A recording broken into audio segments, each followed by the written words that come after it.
Seberapa sering Anda mendengarkan nasihat dari orang yang dalam tanda kutip lebih senior dari kita dan Anda dipaksa harus mengikuti nasihat tersebut? Tapi faktanya banyak di antara nasihat tersebut ternyata tidak begitu tepat atau mungkin tidak cocok dengan apa yang kita implementasikan. Nah, sama jika kejadian di dunia nyata seperti itu, maka di dunia bisnis pun begitu banyak orang yang berusaha memberikan nasihat tentang ini dan itu, dan ternyata banyak di antara nasihat itu yang sebenarnya juga kurang tepat atau bisa kita katakan sebenarnya adalah mitos.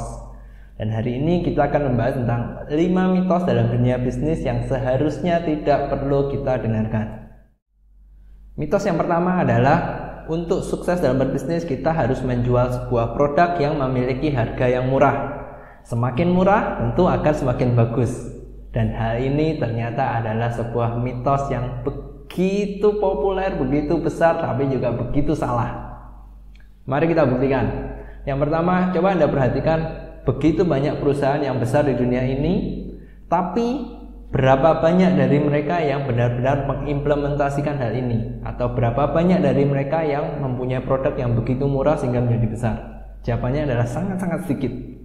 Contoh real di Indonesia, jika mie instan begitu populer, apa yang terlintas di benak Anda ketika saya menyebutkan mie instan? Pasti Anda menyebut tentang Indomie atau mie sedap. Tahukah Anda bahwa harga dari Indomie dan mie sedap bukanlah harga yang paling murah? Tapi di pasar ada satu merek lagi, yaitu mie ABC. Jarang dengar?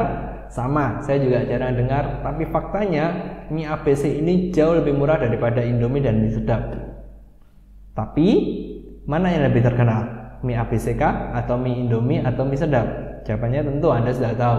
Yang monopoli, yang menguasai pasar adalah kedua brand ini, dan mereka adalah perusahaan yang besar. Tapi mereka membuktikan bahwa untuk menjadi perusahaan yang besar tidak melulu harus dengan harga yang murah. Selain itu, fakta kedua adalah tentang orang membeli mayoritas bukan karena harga, tapi karena value.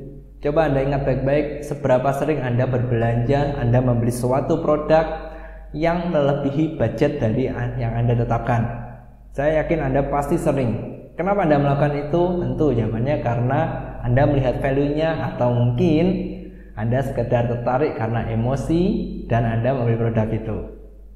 Nah, kedua hal ini membuktikan bahwa mitos yang pertama, bahwa untuk menjadi perusahaan besar harus menjual produk yang murah, adalah salah. Mitos kedua yang sering saya dengar adalah kita sebagai perusahaan harus berusaha untuk merahasiakan produk atau jasa yang kita tawarkan supaya tidak ditiru oleh kompetitor. Nah, mitos ini begitu populer terutama di 10 atau 20 tahun yang lalu. Dan hal ini mungkin waktu itu adalah hal yang benar supaya tidak tertiru oleh kompetitor. Tapi faktanya, sekali lagi, hal ini adalah sebuah mitos dan tidak tepat untuk diikuti. Kita saat ini sudah hidup di era informasi, di mana informasi sudah begitu mudah untuk diakses, sehingga merahasiakan apa yang kita punya, apa yang kita jual merupakan hal yang tidak tepat, hal yang salah. Karena justru hal yang benar adalah kita harus membombardir, kita harus eksis di era informasi ini supaya customer tahu siapa kita dan customer memilih untuk bertransaksi dengan kita. Dan ketika kita masih mengikuti mitos yang seperti itu, coba rahasiakan produk kita. Well, ketika kita merahasiakan ini, kompetitor mungkin akan senang karena customer tidak tahu siapa kita, dan ujung-ujungnya mereka akan membeli dari kompetitor kita. Jadi jangan mengikuti mitos nomor 2, tapi lakukan sebaliknya. Sebisa mungkin eksis, sebisa mungkin penuhi mindset para customer dengan brand Anda, dengan produk yang Anda miliki. Mitos nomor 3 yang sering saya dengar adalah tentang sistem yang berbunyi, ketika kita memiliki sistem yang tepat, sistem yang hebat, maka kita bisa meninggalkan bisnis kita dan bisnis kita terus menghasilkan uang untuk kita. Untuk hal ini saya antara setuju dan juga tidak setuju. Saya setuju karena sistem yang tepat bisa memastikan perusahaan terus berjalan terlepas ada ownernya atau tidak. Tapi saya juga tidak setuju karena ketika kita mulai santai, kita mulai terlalu percaya dengan sistem, dan kita mulai meninggalkan kontrol untuk perusahaan kita, maka jangan kaget jika kondisi perusahaan stagnan atau bahkan terus menurun. Hal ini disebabkan karena sistem membatasi orang yang berada di dalamnya untuk melakukan sesuatu yang di luar sistem. Ketika tim kita, orang kita melakukan sesuatu yang di luar sistem, maka sistem akan membatasi mereka dan mereka tidak akan bisa mengeluarkan kreativitasnya. Dan Anda harus ingat bahwa hal nomor satu yang membuat perusahaan maju atau tidak adalah manusianya, bukan sistemnya. Jadi ketika kita melepaskan kontrol kita tidak melakukan pengawasan terhadap laju bisnis kita dan hanya percaya dengan sistem, jangan kaget jika kembali kondisinya stagnan atau menurun. Karena ketika tim kita berusaha untuk melakukan lebih, berusaha menembus ini, mereka tidak akan bisa karena terhalang oleh sistem. Jadi hal yang tepat adalah, ya, Anda harus mempunyai sistem yang bisa memastikan perusahaan terus berjalan, terlepas ada Anda atau tidak. Tapi Anda juga harus ingat bahwa Anda tetap harus mengontrol laju, mengontrol arah perusahaan Anda untuk bergerak. Mitos keempat adalah tentang timing is everything. Dan ini saya begitu tidak setuju. Pertanyaan saya simpel. Jika timing adalah segalanya, bagaimana Anda tahu timing kapan yang tepat? Atau mungkin kapan waktu yang tepat untuk melakukan sesuatu? Saya sering bertemu dengan banyak orang, banyak pemilik bisnis, banyak top manajemen, mereka yang sudah berprofesi di bisnis begitu lama, dan ketika saya ngobrol, rata-rata dari mereka selalu menjawab satu hal. Waktu terbaik untuk melakukan sesuatu adalah saat ini, bukan menunggu kapan timing yang tepat. Karena kita sebagai manusia, kita tidak bisa memprediksi kapan waktu yang tepat untuk terjadi sesuatu. Kita tidak bisa melihat masa depan. Kita hanya bisa mengira-ngiranya. Saya pun demikian. Saya mungkin bisa memprediksi tahun ini 2021 kondisinya tidak akan jauh berbeda dari 2020. Tapi apakah saya akan tepat 100%? Jawabannya tentu tidak. Karena kembali ini hanya prediksi. Dan ketika saya mengikuti prediksi saya tadi dan saya tidak melakukan sesuatu, saya hanya oke, tunggu deh, jangan expand, tunggu. Hasilnya apa? Kalau yang saya prediksikan itu tepat, oke, saya selamat. Tapi bagaimana jika tidak? Bagaimana jika ternyata 2-3 bulan lagi mendadak kondisi begitu baik, segala sesuatu meningkat dengan begitu cepat, maka saya akan ketinggalan karena kembali timing yang sudah saya set ternyata tidak tepat. Hal yang perlu kita lakukan adalah take action sekarang. Apapun itu, take action sekarang. Terlepas kita mau melakukan kesalahan atau tidak, take action sekarang. Jika kita melakukan kesalahan, hal yang perlu kita lakukan adalah belajar dari kesalahannya dan memperbaikinya dan berusaha untuk terus maju. Ingat, bukan menunggu timing yang tepat, tapi take action sekarang. Mitos nomor 5 adalah kita harus selalu berpaku pada bisnis plan yang sudah kita buat. Kita harus terus menjalankan sesuai bisnis plan yang sudah kita buat.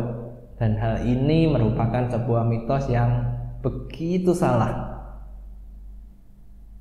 Bisnis plan kita buat tentu adalah di awal dengan memprediksi apa yang akan terjadi di masa depan, dan ini mungkin masih menyambung di mitos nomor 4 tadi, yaitu tentang timing.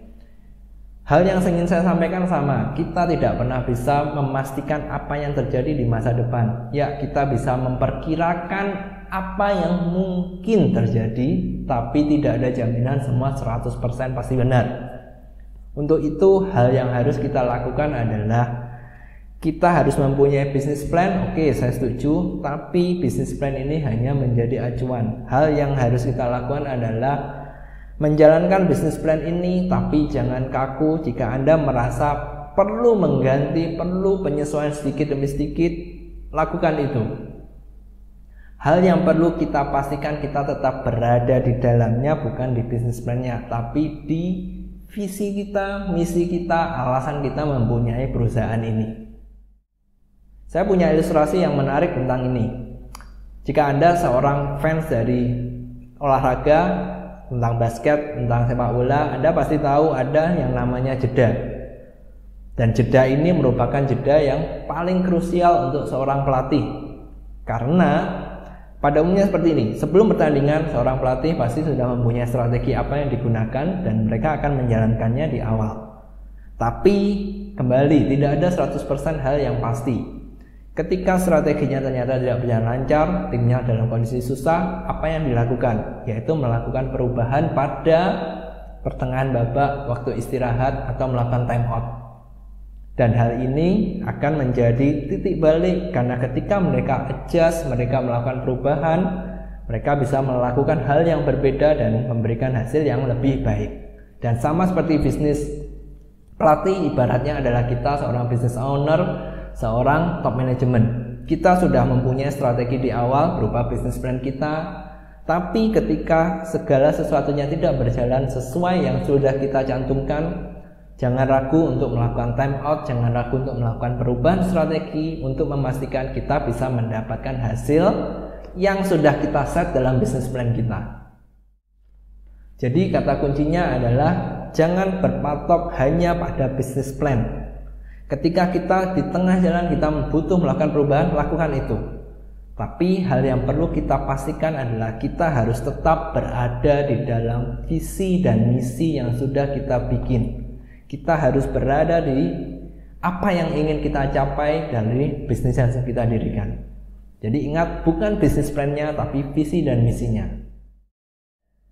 Hai, nama saya Rossi, saya seorang business leader, dan jika Anda menyukai catatan saya hari ini, please tidaknya Anda share materi ini kepada salah seorang teman Anda, bisa untuk seorang business owner atau mungkin untuk seorang manajemen. Dan akhir kata, sampai jumpa di catatan saya yang berikutnya.